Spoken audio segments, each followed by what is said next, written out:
जैसे भारत देश में अलग अलग प्रांत में, अलग अलग सिटीज़ में अलग अलग तरीके से नवरात्रि मनाई जाती है ना?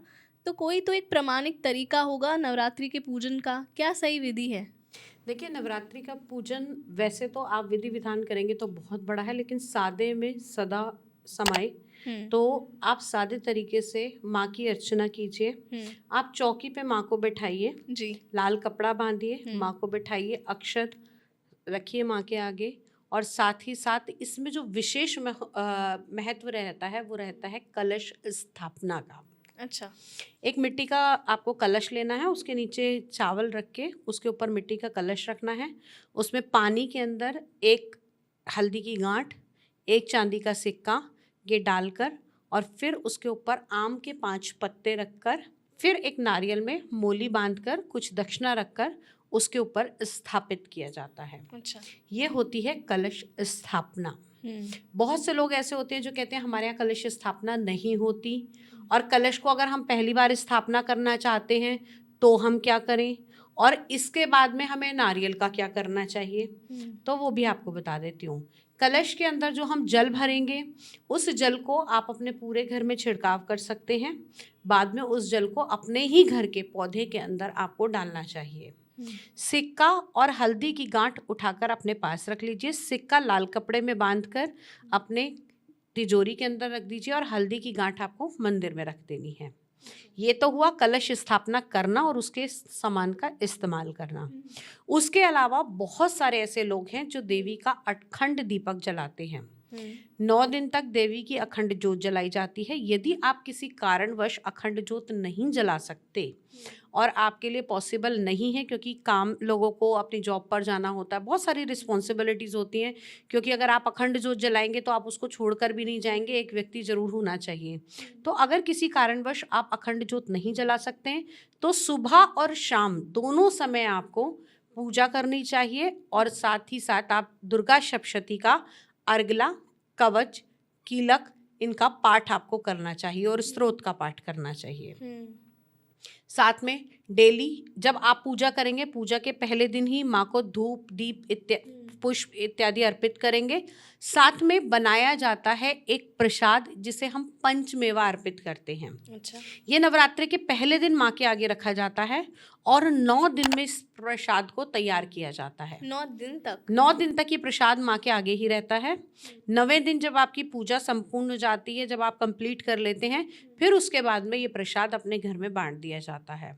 बहुत से लोग कीर्तन में भी रखते हैं इस प्रसाद को, बहुत से लोग घर में बांटते हैं, तो ये आप कर सकते हैं।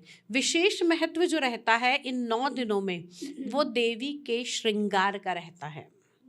इसमें विशेषकर आप 7 तरह का, 9 तरह का श्रृंगार देवी को अवश्य अर्पित कीजिए, क्योंकि देवी इस समय अपने बालपन से लेकर अपने विवाह तक पहुंचती हैं, संतान प्राप्त करती हैं, और 16 श्रृंगार किसी भी नारी का, किसी भी देवी का बहुत प्रिय होता है।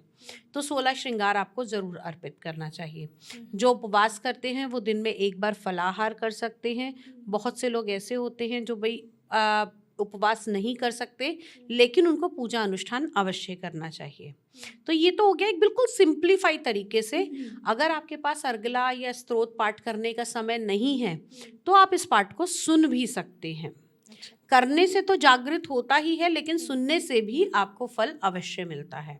तो इस पाठ को आप सुन भी सकते हैं। जैसे आप ट्रैवलिंग कर रहे हैं तो कोशिश कीजिए कि अगर आप पूरे भक्ति भाव से जब उसे सुन रहे हैं तो आपके पैरों में चप्पल नहीं होने चाहिए और आपका मुंह झूठा नहीं होना चाहिए। क्योंकि बहुत से लोग हैं ना, खाली उस पाठ को चला के छोड़ देते हैं और अपना रूटीन उनका चल रहा है, लेकिन वो चीज़ नहीं होनी चाहिए, क्योंकि आप उस समय ना केवल शारीरिक रूप से बल्कि मानसिक रूप से भी आप उस पूजा में सम्मिलित हैं। किन्हीं कारणवश आप उसको नहीं कर पा रहे, लेकिन मन और अपने तन से आपको समर्पित होना चाहिए। तो इस तरीके से भी हम देवी का पूजन कर सकते हैं। और इससे भी, क्योंकि देवी ने इन सारे आश्रमों में से एक गृहस्थ आश्रम को भी बहुत महत्व दिया है। तो अगर आप गृहस्थ आश्रम के साथ साथ देवी की इस तरीके से उपासना करते हैं, आधे आधे घंटे का सुबह और शाम समय निकालते हैं, तो भी आप अच्छे से पूजा कर सकते हैं देवी की। अच्छा, जिन लोगों को दो बिल्कुल भी कुछ नहीं पता है नवरात्रि के बारे में, उन लोगों के लिए आप कौन से मंत्र रेकमेंड करोगे कि 2025 में अगर उन्हें माँ का आभास करना है, अगर उन नवरात्रि का फुल टेस्ट लेना है? एक मंत्र ऐसा है जिसके द्वारा आप सब चीजें पा सकते हो। अच्छा। पहला मंत्र, या देवी सर्वभूतेषु शक्ति रूपेण संस्थिता नमस्तस्यै नमस्तस्यै नमस्तस्यै नमो नमः। अब जब शक्ति चाहिए तो आप शक्ति रूपेण संस्थिता कह दीजिए, जब धन चाहिए तब लक्ष्मी रूपेण संस्थिता कह दीजिए, जब आपको बुद्धि चाहिए तब आप बुद्धि रूपेण संस्थिता कह दीजिए। तो ये आपकी जैसी इच्छा है, इस एक मंत्र में उसी इच्छा को लगाकर आप माँ को पा सकते हैं। मंत्र सिर्फ इतना सा रहेगा, या देवी सर्वभूतेषु शक्ति रूपेण विद्या रूपेण लक्ष्मी रूपेण संस्थिता नमस्तस्यै नमस्तस्यै नमस्तस्यै नमो नमः।